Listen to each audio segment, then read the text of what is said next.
Hello, everybody, and welcome to our 18th episode of Living and Working, which today will be focused on Indonesia. I remind you that it is a friendly space and interactive, so I kindly ask you to turn your camera on. And we have the chance to have our speakers today that will, and I thank you them for their time. They will share with us their stories, their personal views about a career and a life in Indonesia. In the first part, we will have a sort of conversation with them. They will explain to us what brought them to Indonesia. And in the second part, we will have a Q&A session in which you will be able to ask your personal questions. Before starting the meeting, let me introduce you to Mariana Lozada, who is head of Sciences Po, UPC and INALCO office. She's based in Singapore, but she also covers Indonesia and Southeast Asia. So she will explain to us about her job and Sciences Po's role in the region. Mariana, thank you for being with us. Thank you, Camila. Thank you for inviting me. So as Camila mentioned, I'm based in Singapore, so I recognize a few participants who also were here for the last session with Singapore. So as I mentioned last time, Sciences Po has a representation office in Singapore. We don't have a campus, but I've been working very closely with the National University of Singapore for different partnerships. And at the same time, I represent Sciences Po in this region, Southeast Asia, including Indonesia, but also other countries like Vietnam, Thailand, the Philippines, Malaysia, and so on. So Sciences Po has some partnerships with universities in Indonesia. The two historical ones, Universitas Indonesia in Jakarta and another one in Yogyakarta, University Gadjah Mada. So we have a lot of students who go there for an exchange program and students from those universities who go to Sciences Po as well. And very recently, I would say like maybe 2 years ago, we launched this alumni association in Indonesia, thanks to, Maxime and Candini and Abdullah and other alumni who are based there. Maybe they will share more about what they are doing and how life in Indonesia is like, because I personally don't live there. I had the chance to visit Indonesia many times, and it's an extremely interesting country with a lot of potential, and hopefully with more and more Sciences Po alumni who decide to settle there.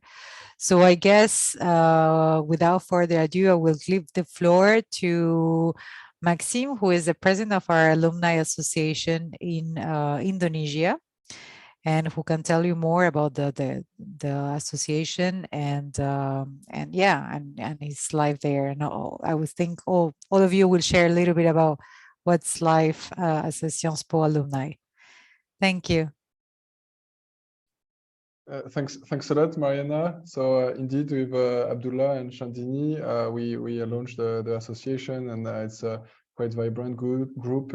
We have actually more than 100 alumni in Indonesia, and we have also a group with more than 60 people that are pretty active. Welcome in the call. I think also Mariana, you have maybe you want to guide with sorry, not Mariana, Camilla, sorry. You want to guide maybe through a few questions, and I know that our friend Abdullah is a little some time constraints, so we can maybe begin with him. Thank you, Maxime. And of course, we will have time to talk about the Alumni Association in Indonesia later during our webinar. So we have the chance to have almost all sectors represented, the public, the private, but also the UN. So maybe starting with Abdullah, what brought you to Indonesia? Can you explain us about your personal path that brought you there? Yeah, thank you so much. First of all, Camila, Mariana, thank you so much for having me in this session, and also hello for everyone in the Zoom meetings, to my good friends Candini and Pak Max. Maybe I'll start with what brought me to Indonesia is I'm Indonesian, so I was born and raised in Indonesia, and then I did my master in Siongspo 2017 to 2019. I was in the urban school, exactly in the governing large metropolis program. So I studied the large metropolis urban policy, and just right before I graduated, I got an offer to work in the World Bank.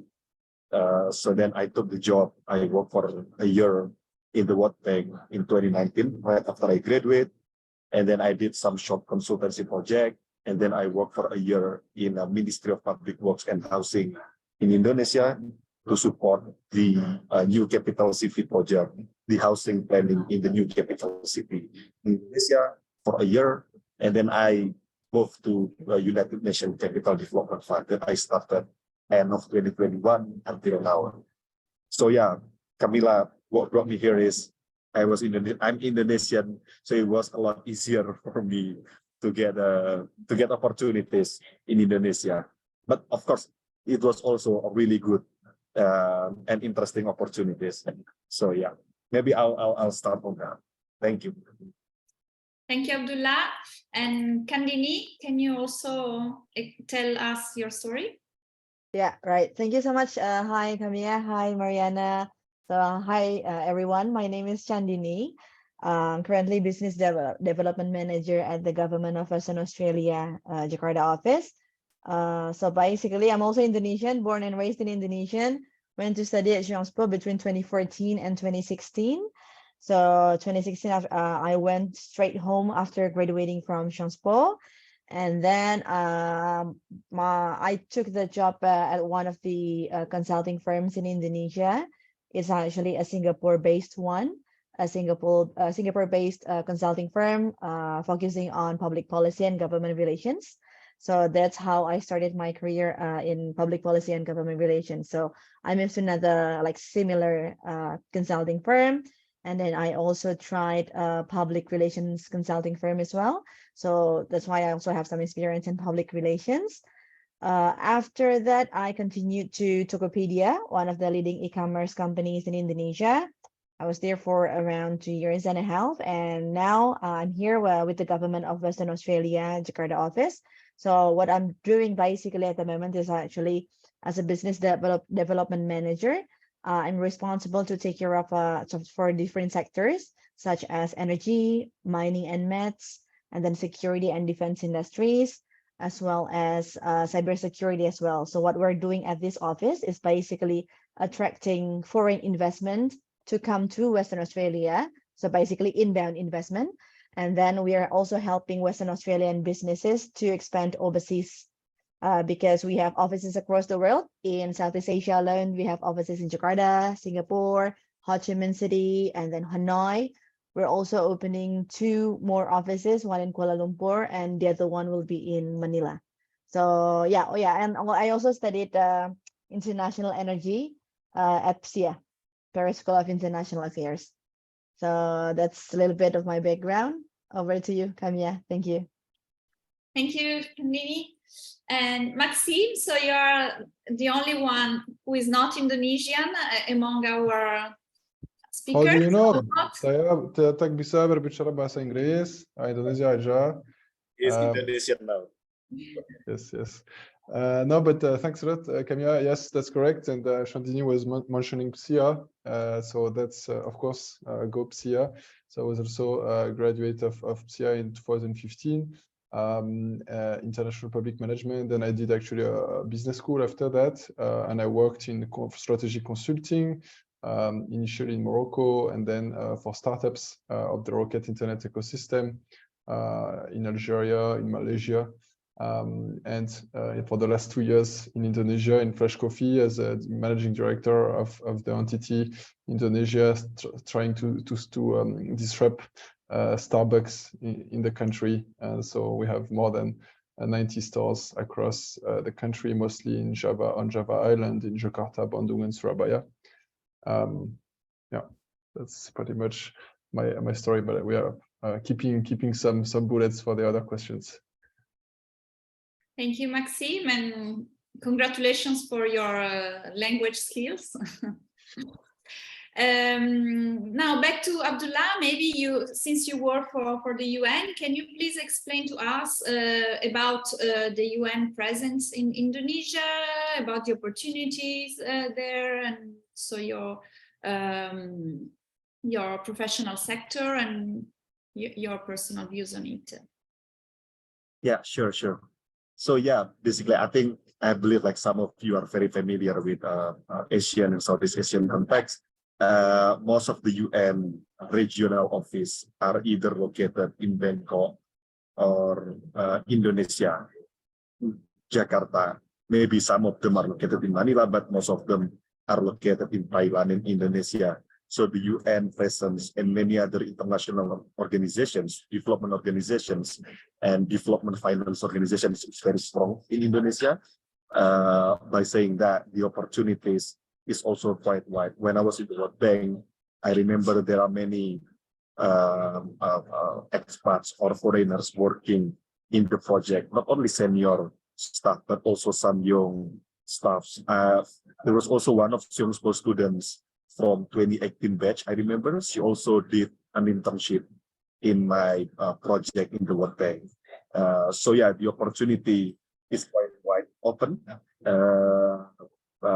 You just need to engage as much as you can through LinkedIn and through other communication channels. But yeah, to describe more on the project that I'm currently working. So it's basically the current project that I'm working is called Smart Green ASEAN Cities Program. It's a project run by UNCDF, funded by European Union. We are working in Southeast Asia. We are partnering with ASEAN Secretariat. That's why the office is in Jakarta. But our project is not Indonesia-focused project. So this is a regional project. We are working in 8 cities in Southeast Asia. There will be representative of cities from all states, unless Brunei Darussalam and Singapore, because those two are more advanced than the others. So the project focused on supporting subnational government or cities in Southeast Asia to be able to leverage alternative financing to develop their local infrastructure.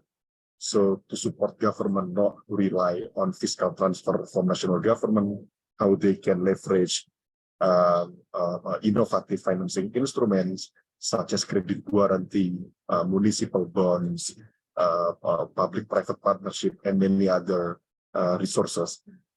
So that is the project I am working. So it's mostly capacity building, but also there will be seed grants that we will distribute to the cities to support them to unlock larger financing sources, mostly from private, because we basically support revenue generating projects. For example, the project just started mostly last year in Indonesia. This is super interesting. We are working with 2 cities in Indonesia supporting waste management projects. So the cities basically already have several running projects that already generating some revenue, but they are still mostly supported by public finance. So we are going to support the cities how they can tap into different alternative financing sources to scale their projects. But with other cities in other countries, we are working on different projects with Siem Reap in Cambodia. We are going to work on electric vehicle infrastructure projects. With one of cities in Malaysia is going to work on a solar park. So there are many different projects we are working.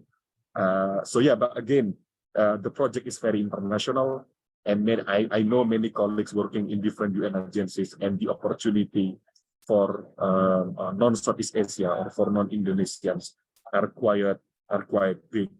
I think in UN people mostly start from internship, or there is also UN volunteer. Don't forget, it's quite a good opportunity, but very few people know UN volunteer.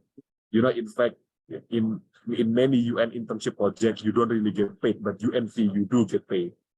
So you can consider a UN volunteer. If you are a UN volunteer, you are not Indonesian living in Indonesia, the payment is bigger than if you are Indonesian living as volunteer in Indonesia. So yeah, the opportunity is there. I think if you can just take a look and reach out to me through LinkedIn, I'll be very happy to discuss with you. I hope it's not too long, Camila. Thank you very much, Abdullah. Just a curiosity, how big is the regional office in Jakarta where you work? Can you repeat, Camila? How big is the office where you work, the regional or the UN regional office where you work, just to have an idea of the scale? Yeah, that's a good question. We are quite small team. We have 6 people currently, but one person is an advisor. He doesn't live in Jakarta. He lives in Bali, but the other 5 we live in Jakarta. So one of our team member, our investment officer, is actually from Uganda. So yeah, we have a quite diverse team. Yeah. Thank you very much, Abdullah. And maybe if you have a suggestion where to find the UN volunteer link, that would be very useful. Thank you. And Candini, now back to you. Do you also work and you also deal with a public and private partnership, if I rightly understood? Can you please provide us with more background about your sector of activities and the opportunities that maybe there are in your field? All right. Okay.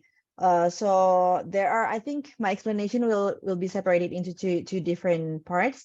In my current scope, with my current position, for example, what we're doing at the office is basically assisting Western Australian businesses to enter the Indonesian market. So any companies who might be interested in exploring the market could actually reach out to our Perth office. We have client services team over there, and then the client services team will reach out to the relevant representative office, the overseas office, and then they're gonna tell us what the client would like to know. Like, for example, last year there was this company from Western Australia.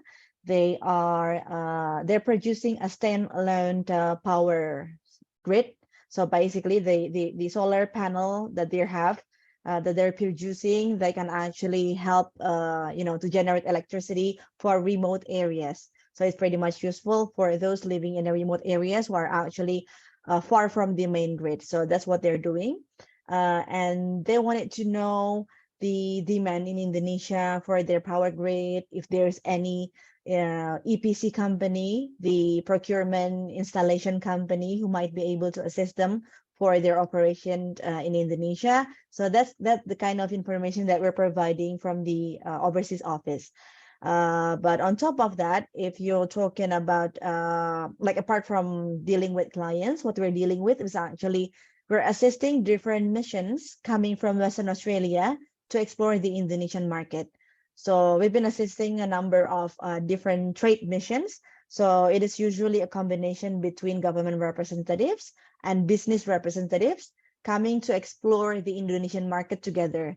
So our job is actually to take them around to meet like different relevant companies or meet with government stakeholders. So that's what we're doing on the ground. So basically help them to familiarize themselves with the Indonesian market. But in terms of foreigners working in Indonesia, looking at my past experience working in a consulting firm, I think that could be one of the starting points that you can explore. Why? Like, for example, in my first company, we had 2 other Po Alumni actually one coming from Myanmar. His name is Alex. And then second one is actually French. He used to be the director in Jakarta, Romain Kayut. So that's the name. Both of them, they were at the company when I was there. And we worked together serving clients across Southeast Asia because Romain had an extensive experience in Myanmar prior to joining the Jakarta office. Right now he's in Japan, so he's been, moving a little bit away from Indonesia. But I think that could be a starting point, because what we can offer as a Young Spoke graduate is actually our skills to actually analyze different phenomena, right? And then on top of that, if you have certain experience in doing research, I think that could be useful as well. That could be your advantage when it comes to applying positions in Indonesia, especially in the consulting firm. Thank you very much, Candini, for these useful tips. What about you, Maxime? Do you work in the private sector? So maybe your personal experience will explain to us better about the Indonesian market in the private sector. Yeah, thanks a lot. I mean, Chandini and Abdullah as well to share your experience. On my side, I mean, as a French person in Indonesia and in the private sector, I think Indonesia is a really interesting market for many reasons. I mean, first of all, it's actually the biggest market in Southeast Asia. It's half of the population of the entire ASEAN region, right? It's also, in terms of emerging market, the most dynamic, basically just after India. I mean, not in terms of growth numbers, which Indonesia is doing as well, but I mean, obviously India being a little of a bigger market, but basically worldwide, right? I think, and when we look at the economic press, India and Indonesia are really leading the pack in terms of emerging market attractiveness for businesses. So I think from a purely business perspective, it's basically a huge market and a fast-growing market. So that's what's the consequence of that, right? Is that there are many businesses that move to Indonesia, and these businesses, as well as the local businesses, are looking for talents, both internally and externally. And actually, so Indonesia is 270 million, more than 270 million people. Actually, it's a huge country. Sometimes we don't realize when we are not also here, or also because of the Mercator projection of the map, it's not advantaging country in the equator line, right? But to get an idea, from one side of Indonesia to from east to west, right? It's like Paris to Baghdad. So it's I think it's 5,500 kilometers. So extremely large country, extremely populated, and also extremely diverse. So I think super interested from a business perspective, but also from a cultural perspective. You have hundreds of different languages, and you have actually in Indonesia 6 official religions, right? So it's a very diverse and also very open countries, a very open country. So I think that's also an important element working as a foreigner. I mean, I've traveled to, let's say, more than 60 countries, and I've lived in maybe a dozen. Indonesia is definitely one of the most, open and welcoming country I have been to. So that's really also, when you actually work there, it's extremely easy to actually blend in with the locals and the local culture, compared to other markets in Asia that might be a little more monocultural. So obviously not saying any bad things against other country, but like typically markets like Japan, Korea, Vietnam, Thailand are great, and I love these places too. But they are much more monocultural, with like one religion, one language, one way to do things, and everyone has to basically fit in this way to do things, right? Which can be, as a foreigner, which can be special and can make people feel that they are a little excluded or separated from the rest of the population. But in Indonesia, I mean, it's basically already super diverse country where everyone is basically mixed between different religion, different cultures, language areas in Indonesia. So it's very natural for people to accept difference, so I think that's also super good for people that want to build a career outside of their own country and to come to Indonesia. On top of that, I think the Indonesian government has really improved a lot in the recent years in terms of welcoming foreigners in Indonesia for work, notably. Like the whole process is actually pretty fast, pretty easy. Like if you compare to other countries, like in Indonesia, as a foreigner, whatever your position from a junior executive, I guess, I mean, so there are conditions because there are, of course, the more, if you have a few years of so either you come as intern, right? But if you come with, let's say, for a proper business visa, having a few years of experience does help, because they are looking at basically a certain, showing certain degrees or experience. So obviously the Sciences Po degree is a good thing to have, and then also having a few years of experience help. But once you have these requirements, actually, yeah, it's pretty cheap, right? Like for a 1 year work visa, you pay around $1,000, right? So it's if you compare to many other countries, it's really not from the cost side, right? It's not really an issue for companies to hire foreigners, because yeah, it doesn't cost much.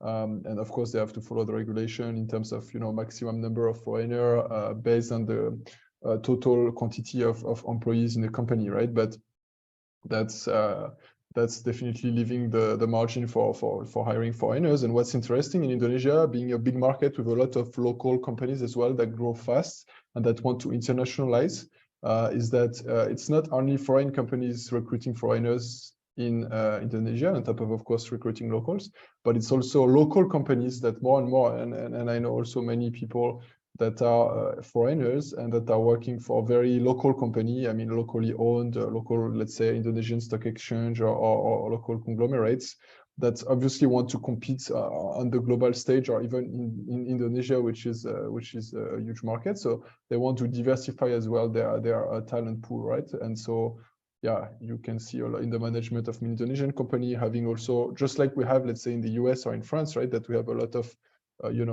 talents from everywhere. Like in Sciences Po, we have Mariana and Camilla, right?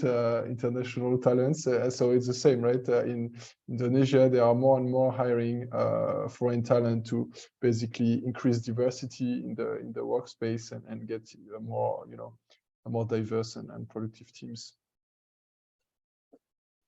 Thank you, Maxime. I think it was a very inspiring description about Indonesia. Maybe I will give you the floor for a last comment to Abdullah, because I know that he needs to fly to somewhere for work. So maybe Abdullah, just or if in the public you have specific questions about UN opportunities in the regional office of Jakarta, do not hesitate to ask your questions in the chat.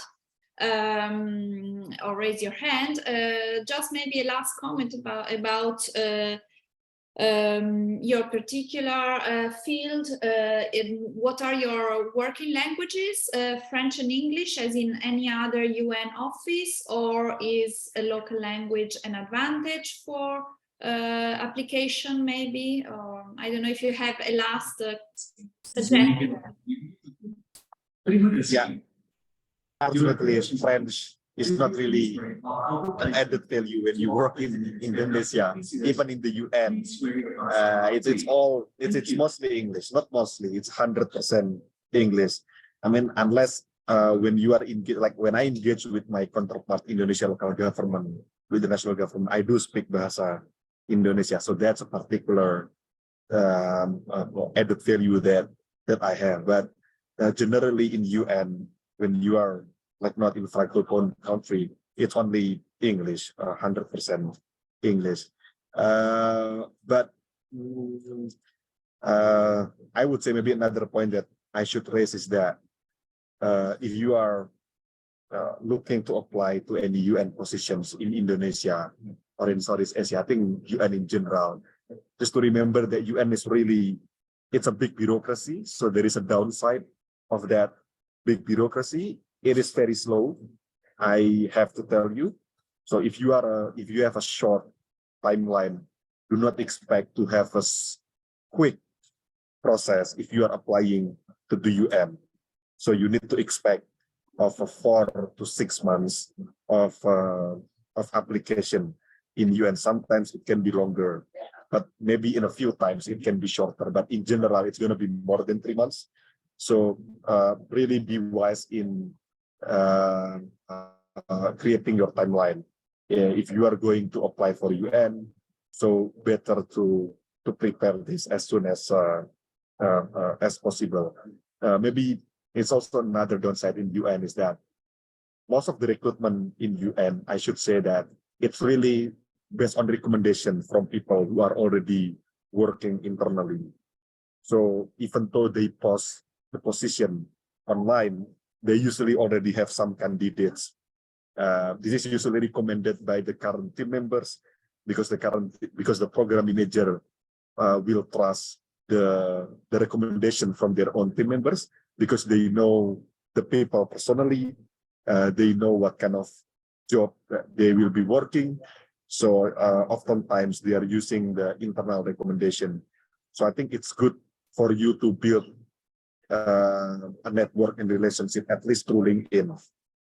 So you can start, if you already know in which region you want to work, so you can start typing in LinkedIn the UN from specific agency that are working in the region, start build communication, say hi, state your interest to work in the region, blah, blah, blah, blah, blah, blah. So I think it's good to start with that because the internal recommendation really playing a big role in the UN.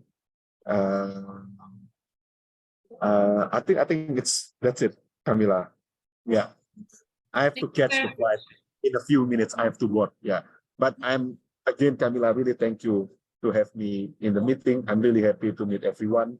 I wish I can stay for the Q&A session, but yeah, don't hesitate to reach out to me in LinkedIn. It's the same name, Abdullah Z Munabari. Let me just find it because there are Abdullah, we continue to share with Sciences Po and with us your report as well on the diversity, your side hustle on the diversity of culinary recipes in Indonesia. Yeah. No, yeah. Max is referring. I have a side project on documenting Indonesian gastronomy. So I go around Indonesia to document Indonesian gastronomy. And we create a video documentary from each region we visited. So yeah, you can also find that in YouTube. Let me also maybe just to promote. Yes, that's very interesting.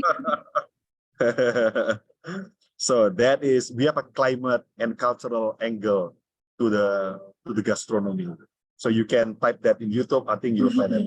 But yeah, just reach out to me in LinkedIn. I'm very happy to talk more with you. Thank you so much, everyone. I need to leave. Thank you. Bye. Very much. Bye.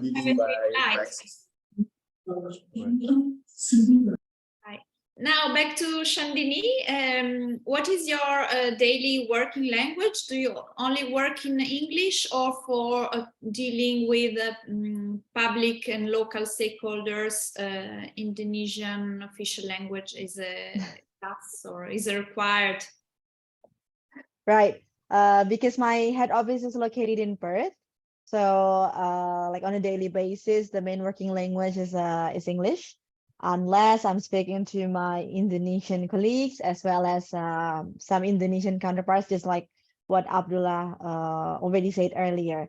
Because like speaking Indonesian as a foreigner, of course, there's going to be an advantage if you actually can speak Indonesian. But I think what we have to keep in mind is actually everyone needs to start somewhere, right?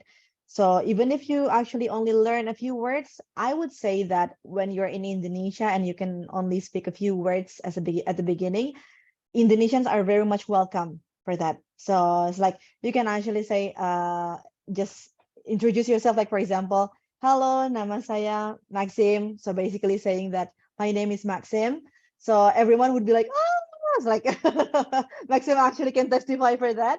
So that's actually a good start to build good relationships with the local people and actually to advance your career. But yeah, answering Camilla's question earlier, my main working language is actually English. Only some Indonesian when it comes to dealing with the Indonesian stakeholders. Thank you, Candini. And what about you, Maxime?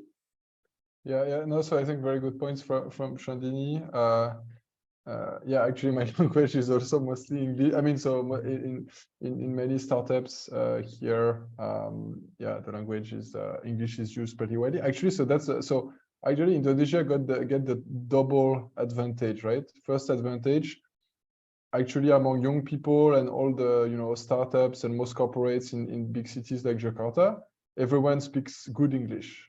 By good English, I mean better than in Thailand, better than in Vietnam, better than most countries in the region, including much better than Korea, Japan, and etc. Right? So overall, the English level in big cities and in corporate or startups is very good. And second advantage is that Indonesian is and I think I've done my research now, is the easiest Asian language ever to learn. So which means as a European, they use the Latin alphabet. The grammar is pretty straightforward. There is no difficulty in pronunciation. There are no tones. So as a non-Asian, you can learn to speak. Maybe you will always make like little mistakes on the the grammatical subtlety, but it's extremely easy to understand and to be understood within if you give some effort. So it's not like Chinese, maybe you will, which is a great language, but like maybe you spend 5 years and you started late anyway, so you're never gonna you're gonna speak Chinese with your French friends, but then the Chinese are never going to understand you because you cannot do the different tones. All right, or in Indonesian, and also there is not like grammatical complexity, like let's say in Japanese, like so pretty much whenever you learn a word or whenever you read a word, you know how to pronounce it and you know how to use it in a sentence because there is, like the grammar is straightforward, right? So there is no, there is no, I mean, basically for conjugation, you add a word that means yesterday or tomorrow, and then that becomes past or present, past or future. If you say today or now, then it's gonna be present, right? So example. Also, there are no conjugation as per the who is speaking, right? The subject, right? Whether it's you or me or they, it's also the same word, right? So all of these things make it a great language to learn. So yeah, so that's basically going the same direction of making it a great place to basically interact with people for both of these reasons. Thank you, Maxime. So we are now in the second part of our session, which is meant to be more interactive. If you have particular questions, you can raise your hand, write in the chat, or otherwise I will continue asking other questions. For example, work-life balance. How is work-life balance in Indonesia? Are there any particular cultural specific? I think there are some hands. I see the girl. Yeah, sorry, it's okay. You can ask me. I don't want to take over your question. I can wait till after if that's what you need. No. Go ahead. Go ahead, please. Okay. Well, my family is actually moving to Jakarta, and so I have decided to move with them. I'm originally Iranian Canadian, but I can't live in Iran, obviously, and I don't necessarily really like Canada either. And so I've decided to go to Jakarta with my parents and to kind of discover life and to see, whether it's for me or not.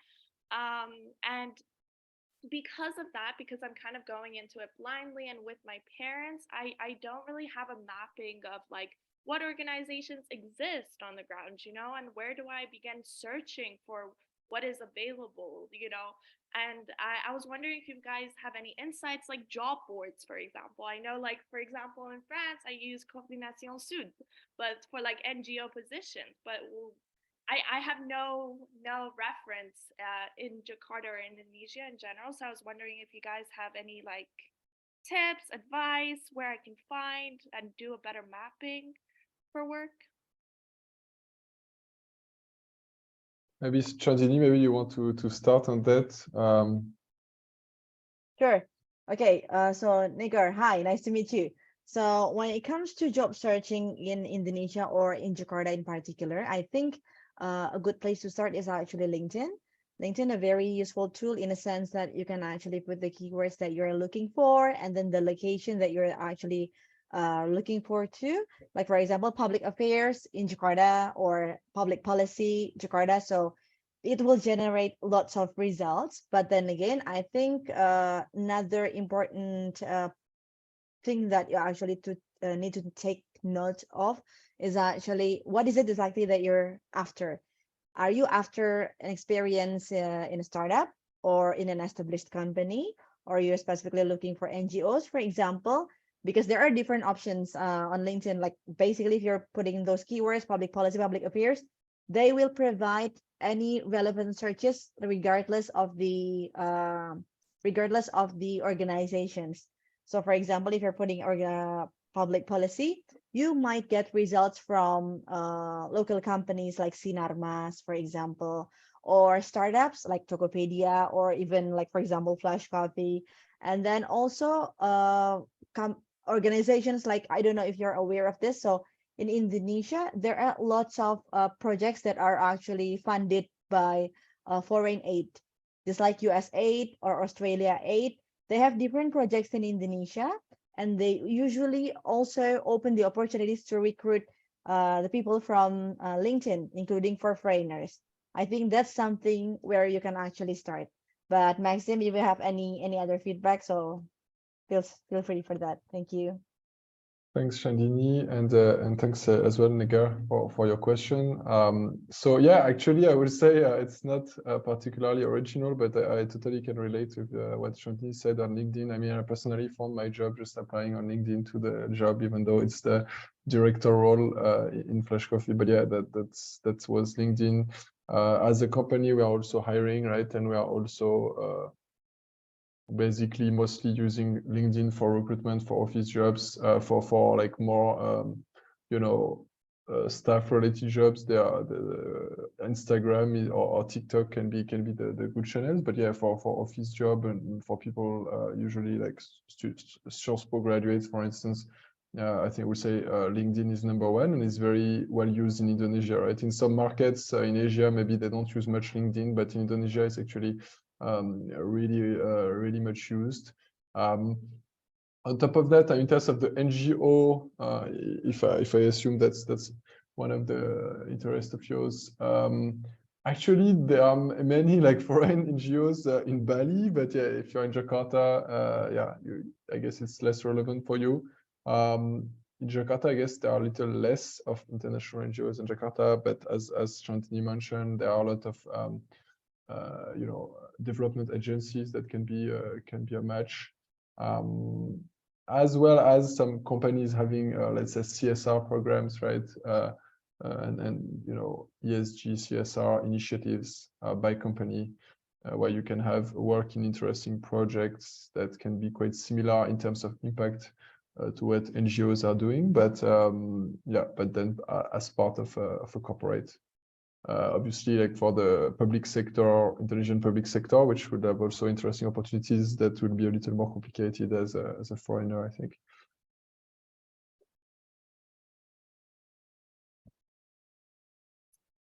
But good luck, and learning Indonesian, you will see, will be making all the difference. So now we have a question from Clément about corporate culture, work and corporate culture.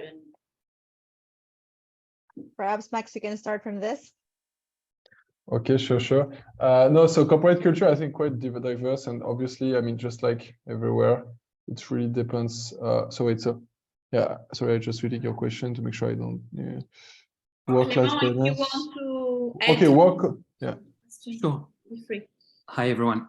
Yeah, just to specify a bit my question. It's just, again, with time, I think we all get to appreciate more and more the work environment and the work culture of the organizations we work with. And I think my question is there a bit of a tradition or widespread effort in Indonesia to by organizations to simply take care of their own people and develop a kind of like safe environment and safe corporate culture where people can thrive, where it's very collaborative? Or are we looking at kind of more old school models where everything is very hierarchy based, is very vertical? What's the value of like authority, or is it more based on mentorship and very horizontal, or is it very like if you have gray hair, you've been with the company for 12 years, then you have all the power? This is kind of what I'm trying to grasp. And again, I'm not expecting a very general answer. It's more to get your own personal experience, and I understand it's very linked to your own employer and your own professional career. Thank you. No, super clear and super interesting, Clément. So I think there are different types of work environment in different types of organizations, right? So obviously, like the Indonesian, let's say, public sector, or the what we call BUMN, so like the big corporate sector, like conglomerate kind of thing. Obviously, it's more old school, more hierarchical, and in general, right? I mean, not doing any generalization here, but still, in Asia, maybe there is like many of the cultures are a little more hierarchical, maybe. That let's say in the West, right? But again, it's more of a general, and that would apply more to public institutions and maybe big conglomerates. However, that's where, I mean, personally, I can speak more about the startup environment. And Jakarta is actually one of the most vibrant and overtook Singapore during COVID in terms of like the kind of hub for startup investments and launching startups, right? So the startup environment is very different. Obviously, is much more horizontal, as you mentioned. Like everyone anyway is young, so there is not really a kind of seniority impact. And yeah, so in terms of like the corporate culture, I would say, and there are very interesting actually surveys that were made, so comparing the work culture, I saw notably between Indonesia, Singapore, Vietnam, and so which are basically the three main markets for like startups in the region. And they, very interestingly, like Indonesia was actually maybe linked with this diversity and with this flexibility and openness that people have, especially the young generation. There were a lot more flexibility, for instance, in the work arrangement. So let's say in Vietnam, and I know many people in Vietnam, like pretty much after COVID and all that, everyone had to go to office, do 9 to 6 and stay in office, and they were super strict there. Like it's kind of expected, you have to show up and like old school kind of thing, even for startups, which was very surprising to me, but because of this kind of one size fit all culture, right? Whereas in Indonesia, it's much more like we could see, right, but that's actual fact, right? Like, actual statistics, much more open on hybrid work arrangement, remote and office. People, of course, gather because there is a very strong collective, spirit. And actually, you ask about collaboration. At Jakarta, they have like, billboards everywhere, kota kolaborasi, so like city of collaboration. And it's very true, like the Indonesian work culture, especially among young people and in startups, like it's really collaborative. So, when I read like, articles or news about, let's say, the US and like the issues, or speaking with friends, let's say in the West or in the US, like where like it's so individualistic, where people are just constantly fighting for their own, for their own money and their own, career progression and things like that, in ways that can be a little toxic. Here, I saw that, and way less. People are much more, putting importance in the collaboration and in the team effort. So I think that was super actually inspiring for me. I think working with especially young Indonesians is extremely for me was a super good experience, because there is a lot of energy, a lot of dynamism, a lot of positivity as well. When you see, like in France, some of the kind of, you know, the general ambience. I mean, Indonesia is really the contrary in a sense, right? It's super vibrant. People are very optimistic and positive, right? So that's really something that you feel also on the day-to-day at work. One more thing maybe I want to add on the you know, the work culture and setup. However, it's also totally different. And again, especially in startups, like of course in public organization, it's like 9 to 5 kind of setup, right? But in startups, especially, the culture is really like the whole idea of like, you know, putting people in prison if they send email after 6 or this kind of thing happening in France, right? Like it's really not the culture. People are super connected, right? You have to know, like Indonesia is among the highest, you know, use of social media, digital platform, digital solutions. Everyone is always online. And so, yeah, people don't, like, it's much more flexible, but both ways, right? So it means like people can be working at any time, can be asking things at any time of the, you know, day, evening, weekend. It's much more fluid. Basically, there is way less compared to Europe, I would say, and you have, it has its pros and cons, but there is way less difference between like, oh, the personal, the professional, and this also shows in the relationship, right? In Europe, like, okay, you know, that's professional, and then, you know, I need to have my personal space and things like that. This is way more fluid in Indonesia. Like, you know, it's like personal relationship, but also professional. Like, I mean, it's my friends, my colleagues. That's the part of the mindset, right? There is the line tends to be more blurry with its pros and cons. But overall, for me, mostly pros actually.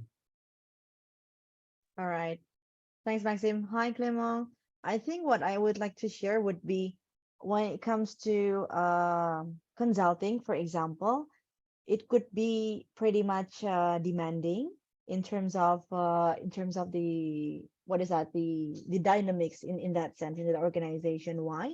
Because for the consulting firm in Indonesia, it is very much regular to actually find our friends working at the consulting firm until late at night, because when it comes to serving clients, you know, the clients could be demanding at times, you know, like, you know, sudden changes happen and then sudden requests happen too. So if you would like to pursue a career in the consulting firm, at least in Indonesia, that's something that you need to keep in mind. But on top of that, for the consulting firm, I think in terms of the remuneration, the salary, it's actually pretty much competitive in that sense. That's something that you might want to consider. And for startup in general, as Maxime already mentioned earlier, it's pretty fluid. It's pretty like much more egalitarian, I would say. And then because like more and more young people are actually absorbed in startup in terms of the employment. So that's why more young people, more vibrant dynamics. So, you know, like changes happen very quickly in that sense. So that's why in startup, it's like, you know, much more manageable in that sense. But it depends as well what kind of startups you're dealing with. If it's still early stage and then it's already, you know, in the late stage, they're already pursuing IPO, you know, different dynamics in that sense. For my own experience, working at Tokopedia is no longer an early stage company. They already launched their IPO, I think it was actually last year. So the work, because I was in the public policy and government relations team, the work got even more demanding after that. So it's very demanding in a sense that I work until late at night. I do frequent business trips across Indonesia. So that's how demanding it is. But for different startups on different stages, you know, the dynamics may vary in that sense. For the government sector, I don't think you're gonna enter that one because, you know, like the government sector in Indonesia, the Indonesian government is pretty much, you know, like not very much, they do not actually employ foreigners in that sense. But just to give you some kind of a context, in the government sector, it tends to be more vertical and more hierarchical. That's what happens. And that's something that I feel too in my current position, even if I'm serving a foreign government. It tends to be more hierarchical. So there are certain mechanisms that you have to go through. You receive request, you cannot actually take it immediately. You cannot tackle it immediately and individually. You have to consult to some other people. Is it okay to take that step? Is it okay to communicate this? So things like that. there are things that you might have to consider. But in terms of work-life balance in general, regardless of the sector, I would say that in Indonesia, there has been a growing awareness, especially among the young people, to advocate for a better work-life balance. If you're using social media in Indonesia, like everyone all over social media, they are advocating for work from anywhere. So we call it work from anywhere. Basically, it's work from home, but you can definitely work from anywhere that you want. We call it work from anywhere, or at least hybrid arrangement, in a sense that you don't really have to go to the office every single day. You can negotiate for that, like for example, 1 or 2 days at the office, but for the rest of the week, you can actually work from anywhere that you want. And if you're looking for startups, there are lots of startups in Indonesia who actually list that they mention that working from anywhere or working from home is actually one of the perks that they are providing for their employees. So that's, I think, one thing that you can consider. Thank you. Thank you, Candini. Maybe a last question, since the time is almost over. All right. Okay. So yeah, do you mean like investment fund as in capital, like venture capital? Or PE, I mean, all types of investment fund, I guess, including venture capital and private equity and I Yeah, don't know, could real be. estate or infrastructure funds. So Again, it depends. Sarah is there. You want to add something maybe about your question?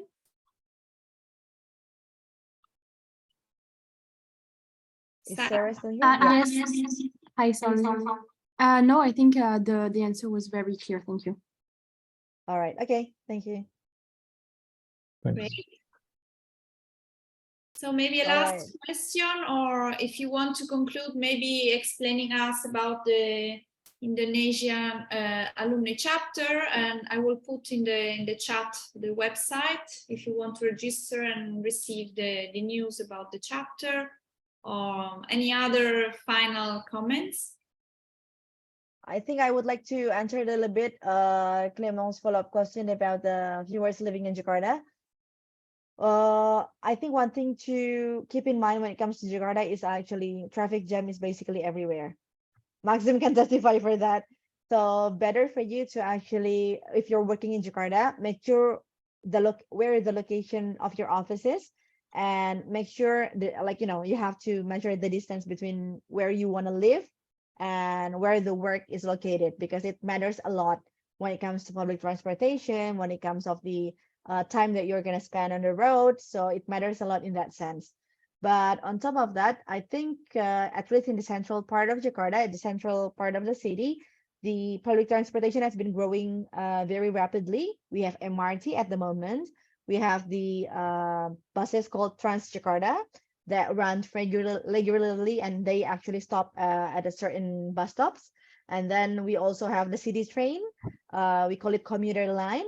So we have different options when you get to the center part of Jakarta. So not very hard to actually for in terms of mobility, but perhaps Max has a few words on this too. Yeah, I mean, just Jakarta is the biggest city in the world. As simple as that. Overtaking with the agglomeration, overtaking Tokyo, around 30 million people. So obviously, as Candini mentioned, that's causing some issues when it comes to transportation, notably. But also the positive, and also pollution, obviously. But on the positive side, I mean, everything is there, right? I mean, whatever you are looking for, you will find it here. It's a global city. On top of that, I mean, basically it is the hub for all the, I mean, they don't apply to all of the 17,000 islands, but there are many islands, and most of the flights are leaving from Jakarta. So and it's very cheap, right? So it's really a great hub to travel around Indonesia as well.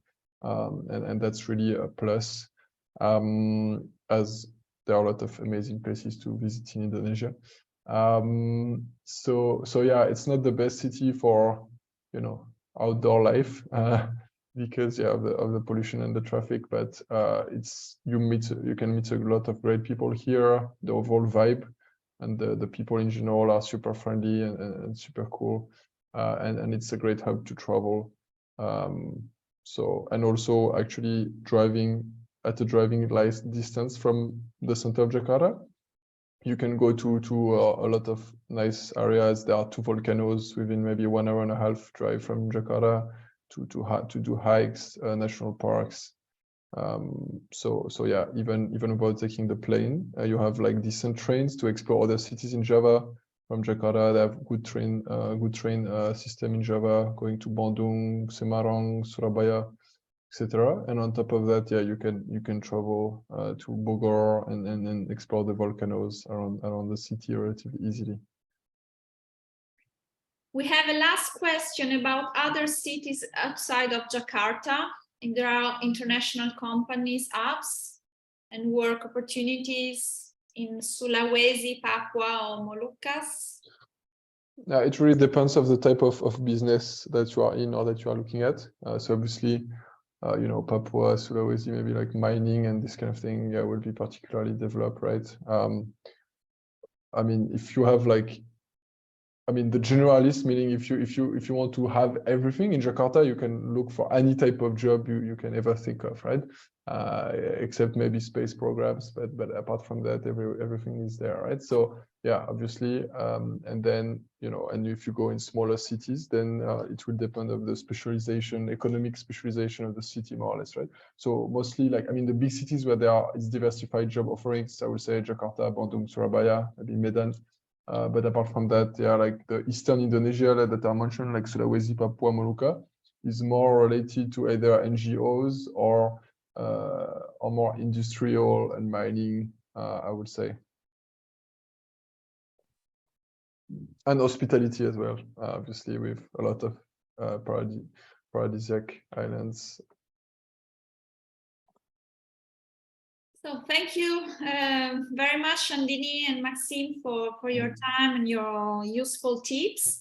I hope you enjoyed this webinar, and please feel free to contact us if you have any other questions.